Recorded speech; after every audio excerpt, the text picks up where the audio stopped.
त्यांना मी अभिष्ट चिंतन करतो, त्यांना वाढदिवसाच्या शुभेच्छा देतो आणि या वाढदिवसाचं औचित्य साधून एक संघर्ष योद्धा या पुस्तकाचं प्रकाशन आज झालं। आदरणीय परमपूज्य गोविंदगिरी महाराज यांच्या शुभ हस्ते आणि त्या संघर्ष योद्धा या पुस्तकामध्ये खासदारांची श्रीरंगाप्पांची जी वाटचाल दाखवली, अगदी ग्रासरूटचा कार्यकर्ता ते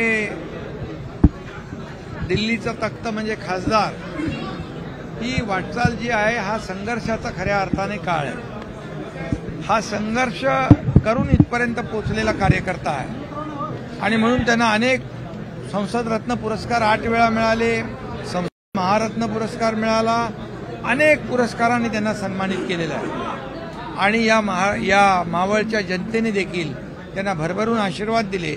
त्यामुळे त्यांनी 3दा खासदारकी भूषवली, त्यांनी विजयाची हॅट्रिक केली आणि म्हणून आज त्यांच्या या प्रकाशन सोहळ्याला पुस्तकाच्या संघर्ष योद्ध्याच्या मी मनापासून शुभेच्छा देतो। आणि हा संघर्ष योद्धा हे पुस्तक जे आहे हे येणाऱ्या तरुण पिढीला एक मार्गदर्शक गाईड ठरेल आणि जे कार्यकर्ते आहेत त्यांनी काम कसं करावं, कार्यकर्त्यांना कसं जपावं या सगळ्या पुस्तकामधून वाचायला मिळेल आणि म्हणून हे सर्वांनी ते वाचावं असं मी आवाहन करतो। मुंबईत स्वबळावर लढण्यापेक्षा महायुतीमधून लढावं असं आव्हान अजित पवारांनी केलेले आहे। अरे मुंबई महापालिका, स्थानिक स्वराज्य संस्था, जसं विधानसभेत महायुतीचा झेंडा फडकला तसंच लँडस्लाईड मॅन्डेट जनतेने विधानसभेत दिलं, तसंच महायुतीला स्थानिक स्वराज्य संस्थेत देखील अतिशय दैदिप्यमान असं यश मिळेल आणि महायुती पुन्हा स्थानिक स्वराज्य संस्था देखील जिंकेल। भास्कर जाधव जे आहेत ते नाराज असल्याचं पाहायला मिळतं, मनासारखं काम मिळत नसल्याचं। कोण खुश आहे? 2-4 माणसं सोडली तर कोण खुश आहे? आणि त्यामुळे लोक जी आहेत ती आज पण बघितलं आपण किती लोकांनी प्रवेश केलाय उबाटाच्या, म्हणून उबाटाच्या लोकांनी प्रवेश केला ते आम्हाला शिव्या देण्यापेक्षा, आम्हाला शिव्याशाप आरोप करण्यापेक्षा ही लोक का आपल्याला सोडून जात आहेत याचं आत्मचिंतन केलं पाहिजे, आत्मपरीक्षण केलं पाहिजे। आता काहीतरी डॅमेज कंट्रोलची काहीतरी बैठक होती, ज्यांनी हिंदुत्वाला डॅमेज केलं, शिवसेनेला डॅमेज केलं, बाळासाहेबांच्या विचाराला डॅमेज केलं, शिवसैनिकाला डॅमेज केलं।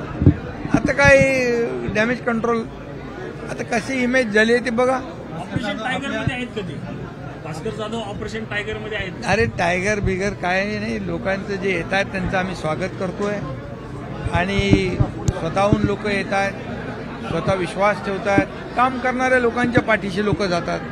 विकासाचा अजेंडा घेऊन आम्ही पुढे चाललोय। विकास विरोधी जे लोक आहेत त्यांना लोक सोडत आहेत आणि महाराष्ट्र विरोधी, महाराष्ट्र विकास विरोधी यांना लोक सोडत आहेत आणि ती आमच्याकडे येत आहेत आणि जो विश्वास दाखवत आहे तो विश्वास सार्थ करण्याचं काम आमचे कार्यकर्ते करत आहेत, म्हणून लोक येतात। माझ्या हातात द्या, अमित शाह देखील मातोश्री नई दिल्ली स्टेशन पे जो हादसे में क्या कहेंगे? नई दिल्ली स्टेशन पे जो भगदड़ मची थी, हादसे को लेकर क्या कहेंगे?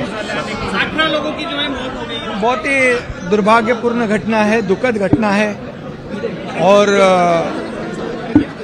हम उनके परिवार के दुख में शामिल हैं। आदरणीय प्रधानमंत्री मोदी जी भी, देश के प्रधानमंत्री, उनके परिवार के साथ है और निश्चित रूप से उनके परिवार को जो भी सहयोग करना है वो निश्चित रूप से हमारे आदरणीय प्रधानमंत्री करेंगे। सरोज आहेत नाराज असल्याची चर्चा आहे, त्यांनी महायुतीच्या नेत्यांवर थेट टाकलेली अजितदादांसमोर आज। कोणी सरोज आहेत नाशिकच्या